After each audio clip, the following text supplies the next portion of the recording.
And I can assure you, means मैं आपको लिख के दे सकता हूँ कि ऐसा अगर आप करते हैं देन डेफिनेटली आपका अच्छा होगा। इसलिए आप कुछ भी मत सोचिएगा, जस्ट ब्लाइंडली फेथ कीजिए इस वीडियो पे एंड जस्ट पढ़िए अच्छा से, जो भी मैं आपको बता रहा हूँ बस उसको आप रिलीजियसली फॉलो कीजिए। Hello guys, I am Mayank Anand from IIT Guwahati and इस वीडियो में मैं आपको फिजिक्स की स्ट्रैटेजी फुल्ली क्लियर कर दूंगा। जैसे कि मैंने लास्ट वीडियो में बताया था कि जेईई मेंस 2024 के लिए एक ओवरऑल स्ट्रैटेजी हमारे पास क्या होनी चाहिए। आपने तो वो सब वीडियो देखी ही होगी, अगर अभी तक आपने वो वीडियो नहीं देखा तो देख लीजिए, आपको एक ओवरऑल ब्रीफ पता चल जाएगा। ठीक है, मैंने कहा था कि अब मैं सब्जेक्ट वाइज वीडियोज़ डालूंगा। So today we are starting from the physics. ठीक है, एंड अगर आपको 1-to-1 मेंटरशिप चाहिए then you can definitely join my mentorship program. And अभी तक आपने चैनल को सब्सक्राइब नहीं किया तो फटाफट से कर लीजिए। ठीक है, क्योंकि ऐसे ही जेईई की ऑथेंटिक वीडियोस यहीं मिलेगी।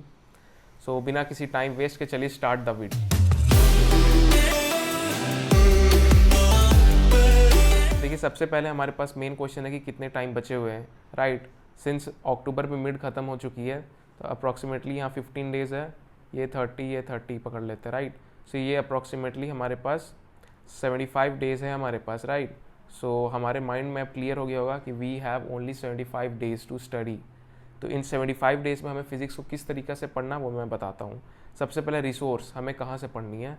फर्स्टली फिजिक्स गैलेक्सी की चेकलिस्ट, ये है आशीष अरोड़ा सर की यूट्यूब चैनल है फिजिक्स गैलेक्सी, जिनमें उन्होंने चेकलिस्ट बना के रखा हुआ। क्लास 11th का एक अलग प्लेलिस्ट होगा एंड क्लास 12th का एक डिफरेंट प्लेलिस्ट होगा। राइट, तो आपको क्या करना है कि 1-1 आवर की होगी प्लेलिस्ट, उन्हें देखना है। देन जेईई मेंस के PYQs लगाना है, स्पेशली फ्रॉम 19 to 2023 के चैप्टर वाइज। ठीक है, अब रिसोर्स भी क्लियर है, अब कोई अदर बुक्स हमें नहीं पढ़ना है। ठीक है, बस यही 2 चीज़ में हमें स्टिक रहना है। Now the question is how to study, हमें पढ़ना कैसे है। रिसोर्स तो हमारे पास क्लियर हो गया। फॉर एग्जाम्पल, अगर मुझे काइनेमेटिक्स करना है, अगर मुझे काइनेमेटिक्स पढ़ना है तो मैं सबसे पहले क्या करूँगा, सर के चेकलिस्ट देखूँगा। ठीक है, PG checklist I will see first. Right, ये अप्रॉक्सीमेटली 50 मिनट्स का होता है। ठीक है, तो 50 मिनट्स का मैं देख लिया वीडियोस। इसके बाद जितने भी सर ने फॉर्मूलाज वाइट बोर्ड में लिखा होगा उसे मैं अपने शॉर्ट नोट्स में लिख लूँगा। ठीक है, एक नोट्स में बना लूँगा फटाफट से, ओनली राइट द फॉर्मूलाज, क्योंकि सर मेजॉरिटी फॉर्मूलाज ही लिखाते हैं। ठीक है, एंड उसके बाद मैं क्या करूँगा, PYQs लगाऊँगा।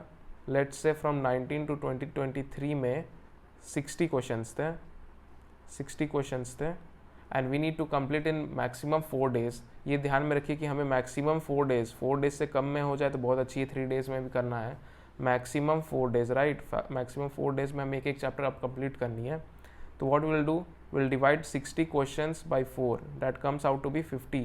दैट इज़ 15 क्वेश्चंस हमें करने हैं पर डे, जिससे आपको पर डे का टारगेट भी पता चल गया। बहुत स्टूडेंट्स मुझसे पूछते हैं भैया हर दिन कितने घंटे पढ़ने चाहिए। तो देखो यार, घंटे नहीं देखना है, we need to fulfil the requirement of the exam. तो हमें ऐसे ही करके डेली टारगेट सेट करनी है कि कितने क्वेश्चंस हमें सॉल्व करने हैं कितने दिनों में। Then you can just divide with the number of days to get the number of questions per day. Right, ऐसे ही हम तीनों सब्जेक्ट्स के लिए करेंगे। ठीक है, सो हमें पता चल गया कि हमें पढ़ना कैसे है, चेकलिस्ट देखनी है, देन PYQs लगानी है। Now the most important thing is the priority of the chapters. Physics में बहुत चैप्टर्स है, बट क्या अभी हमें सब करनी है, नहीं करनी है, हमें एक प्रायोरिटी ऑर्डर को फॉलो करना है। राइट, सो ये प्रायोरिटी ऑर्डर मैं आपको बता रहा हूँ, हो सके तो you can definitely write down in your notebook या फिर स्क्रीनशॉट भी आप ले सकते हैं। ये देखिए, सबसे पहले मैंने जेईई मेंस के स्पेसिफिक चैप्टर्स लिया है, क्योंकि इससे गारंटी है कि क्वेश्चन आएगा ही आएगा एंड इससे टाइप ऑफ क्वेश्चन भी हम प्रेडिक्ट कर सकते हैं। Just you need to solve the PYQs of that. सबसे पहले सेमी कंडक्टर्स करनी है, देन कम्युनिकेशन सिस्टम करनी है। These both are JEE Mains specific chapter. ठीक है, तो हमें दिक्कत नहीं आएगी। Right, then heat and thermodynamics करनी है, जो क्लास 11th की चैप्टर्स है, इंपॉर्टेंट चैप्टर है, जिसमें KTG ज़्यादा इंपॉर्टेंट है। मॉडर्न फिजिक्स, सिंस आपने फिजिकल केमिस्ट्री में केमिकल काइनेटिक्स वाले चैप्टर्स पढ़ा होगा, जिसमें रेडियो एक्टिविटी भी लास्ट में आता है, 80 to 90% वही सेम ही चैप्टर रिपीट होती है, आपको ज़्यादा टाइम नहीं लगेगा, जस्ट वॉच द वीडियो। ठीक है, मॉडर्न फिजिक्स में भी सिंपली फार्मूलाज आती है, बेसिक क्वेश्चन आते हैं direct formula based. Right, then अब क्लास 12th का चैप्टर्स हमें बहुत इंपॉर्टेंट हो जाता है, electrostatics, electricity, EMI and AC। ये सब है कि आप एक 1.5 घंटा का वीडियो होगा, अच्छा से शॉर्ट नोट्स बनाइए, देन बढ़िया से उसका PYQ सॉल्व कीजिए।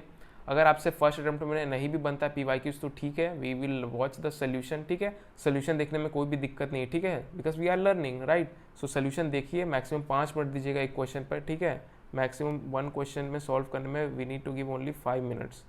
ठीक है, तो 5 मिनट से ज़्यादा नहीं देना, अब टाइम हमारे पास कम है, so we need not to experiment things. मैं जो बता रहा हूँ उसे आप डेफिनेटली फॉलो कीजिए।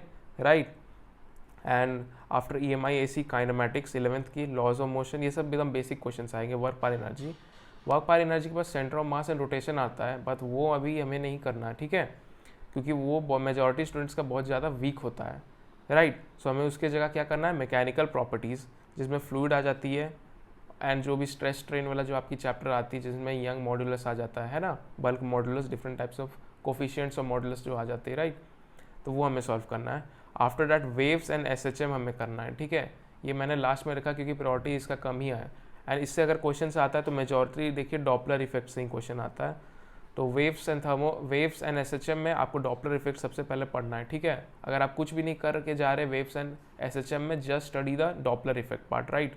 And finally rotation and centre of मास जितना हो सके, ठीक है। रोटेशन अगर आपको कुछ भी नहीं समझ में आता है, जस्ट आप पढ़ के जाइए moment of inertia. Moment of inertia से अभी बहुत बार इंडिपेंडेंट क्वेश्चन आता है। सिमिलरली सेंटर ऑफ मास में भी सेंटर ऑफ मास निकालने आ जाता है ऑब्जेक्ट्स का, ठीक है, जो कि बहुत रिपीटेटिव क्वेश्चन इस पे आते हैं। तो ये एकदम ब्रीफ वीडियो था जिससे आपको क्लियर हो गया होगा कि क्या क्या इंपॉर्टेंट चैप्टर्स है, what are the priority chapters, कैसे हमें पढ़ना है, कितने दिनों में पढ़ना है। एंड आई होप दैट आपकी सारी डाउट्स फिजिक्स से रिलेटेड फॉर JEE मेंस 2024 सारी क्लियर हो गई होगी। So okay, we will meet in the next video, right. तब तक पढ़ते रहिए, एंड आपको जो भी डाउट्स आते हैं write down in the comment section.